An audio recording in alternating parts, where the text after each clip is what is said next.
Ciao! Una domanda che mi viene fatta spesso è cosa sia la scherma storica e quale sia la principale differenza o le principali differenze con la scherma olimpica e inoltre cosa si faccia concretamente da noi in palestra. In questo video parliamo proprio di quello che facciamo durante i corsi di scherma storica nella Sala d'Arme Marea, la prima sala di scherma storica in Sicilia, e su quali basi costruisco gli allenamenti che poi propongo ai miei schermidori. Mettetevi comodi. La cosa che più mi ha affascinato quando mi sono avvicinato a questa disciplina è stato scoprire che avrei potuto rileggere e reinterpretare movimenti sani, marziali ed efficaci direttamente tramandati dai grandi uomini del passato, dai grandi maestri d'arme. E ditemi se non è una gran figata. Durante l'ultimo secolo, infatti, grazie all'attività di storici, eruditi ed appassionati del settore, sono iniziati ad emergere dalle polverose biblioteche delle famiglie nobiliari questi pregevoli scritti sull'arte delle armi per come veniva praticata in Europa tra 1400 e 1600-1700 circa. Questo immenso patrimonio dell'umanità è stato oggetto di studio negli ultimi 30 e 40 anni da parte di appassionati di arti marziali, di rievocazione storica o ex schermidori in pensione. Ma è possibile praticare scherma storica rispettando gli insegnamenti dei grandi maestri? Questo è proprio quello che facciamo noi nella Sala d'Arme Marea. Tutte le azioni e i principi che vengono insegnati sono tratti e dedotti dall'analisi attenta e scrupolosa dei pregevoli scritti che sono arrivati dalle sabbie del tempo. Per la spada medievale, in particolare la spada a due mani, ma non solo, facciamo riferimento al Fior di Battaglia, il trattato che è stato scritto nel 400 dal maestro friulano Fiore dei Liberi. Per la spada cinquecentesca, sia a due mani, sia per la spada a una mano, meglio conosciuta come spada da lato, ci basiamo sulle azioni descritte dal trattato anonimo che è stato ritrovato nell'area di Bologna, conosciuto come Anonimo Bolognese, considerato il capostipite della famosissima scuola bolognese di scherma storica, che annovera nomi celeberrimi quali quelli di Antonio Manciolino, Achille Marozzo, Giovanni Dalla Gocchie e molti altri. Per la spada del periodo seguente, la striscia o rapier, ci basiamo sul gran simulacro dell'arte e dell'uso della scherma, pubblicato a Siena nel 1600 da Ridolfo Capoferro. Fiore dei Liberi, Antonio Manciolino, Achille Marozzo, Ridolfo Capoferro erano tutti uomini forti, cavalieri, grandi maestri, che avevano ereditato attraverso anni di studio e di sacrifici quella che noi oggi chiamiamo expertise, cioè una competenza in un mestiere vero e proprio. Nel loro caso il mestiere, oppure arte nel senso medievale e corporativo di questo termine, era proprio quello delle armi. Dato che le armi erano un mestiere, una professione, l'obiettivo principale di chi la insegnava era formare dei combattenti che fossero in grado sì di dominare il campo di battaglia, ma soprattutto e in primo luogo di sopravvivere. Proprio in questo risiede la prima e principale differenza fra la scherma storica e la scherma olimpica. Infatti la scherma olimpica è uno sport nato per divertimento, per mettersi alla prova, e come tutti gli sport non può essere definita se non facciamo ricorso a delle esclusioni, cioè il suo campo d'azione viene basato sulle restrizioni contemplate nei regolamenti sportivi, i quali, per esigenze di misurabilità e di equità, tentano di circoscrivere tutti gli elementi che compongono l'azione, il campo di gioco, le tecniche consentite e le stesse caratteristiche fisiche dei principianti, come avviene in molti sport da combattimento. Si tratta di piccole forzature che sottraggono sicuramente realismo alle azioni, con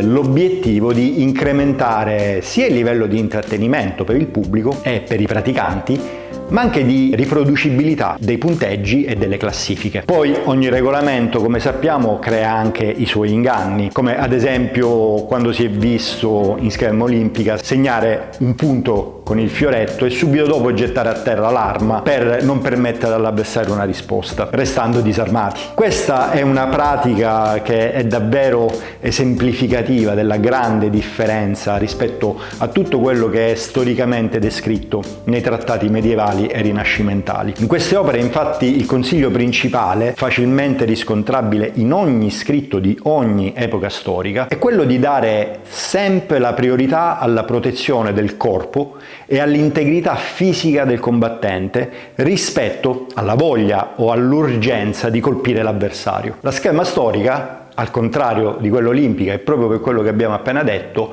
è un'arte marziale e come tutte le arti trae la sua definizione dal contesto storico in cui nasce e dalle esigenze molteplici di coloro che la utilizzavano per sopravvivere. La possiamo dunque definire senza aver bisogno di ricorrere a restrizioni o ad esclusioni. Si tratta infatti dell'antica arte del mestiere delle armi che si è sviluppato in Europa a cavallo tra Medioevo e Rinascimento. È sì una disciplina affascinante che con il passare del tempo viene codificata, ma che comprende l'utilizzo ottimale di ogni tipo di arma, siano esse a lama, ad asta o anche semplicemente a mani nude, e in ogni situazione e contesto in cui ci si possa ritrovare, variando dal combattimento sul campo di battaglia a quello in duello, arrivando persino al combattimento a cavallo. La bellezza della scoperta di questi trattati e dei grandi insegnamenti che sono contenuti al loro interno non è ancora universalmente riconosciuta. Uno studio serio dei trattati non è presente in tutte le scuole di scherma storica, come invece secondo noi dovrebbe essere, e a volte nemmeno in quelle che sostengono di farlo. E come viene segnalato periodicamente da molti studiosi e praticanti di quest'arte, stiamo assistendo al graduale trasformarsi della scherma storica in un gioco, cosa ridondante visto che per questo esiste già la scherma olimpica e che ovviamente comporta il progressivo allontanarsi dai trattati che per tutto erano stati scritti tranne che per fare sport. Questo processo viene ulteriormente acuito dal fatto che attualmente sia in Italia sia all'estero c'è chi sta provando a forzare la storia alla luce del presente e di studiare la scherma storica alla luce della scherma olimpica, trascinandola in quella direzione sportiva in cui la scherma olimpica è nata e si è da tempo assestata, ma privandola della sua dignità storica e marziale. Questa purtroppo è la tendenza tipica e presente non solo in ambito delle arti marziali di chi legge la storia partendo dal presente e in questo modo forzandola in schemi mentali che non le appartengono. Quando parliamo di scherma storica, infatti, siamo di fronte ad una endiadi. Scherma, cioè arte marziale, disciplina e cultura del movimento sano e intelligente. Storia, cioè studio serio e saldamente ancorato alle fonti del mondo e delle culture che ci hanno preceduto. E secondo noi non è proprio possibile parlare di scherma storica se manca una di queste due endiadi, sia essa la scherma o la storia. Proprio per restituire ricchezza e spessore culturale a questo movimento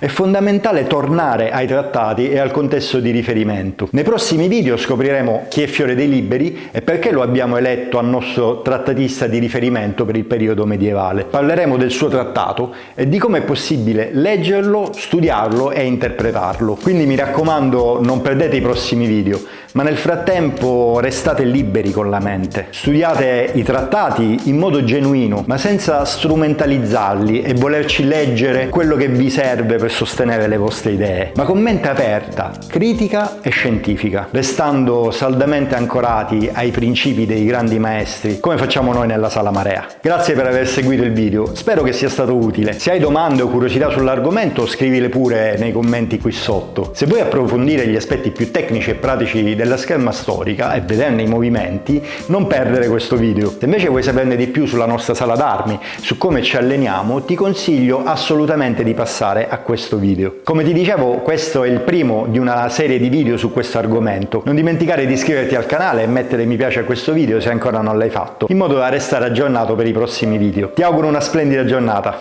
Ciao!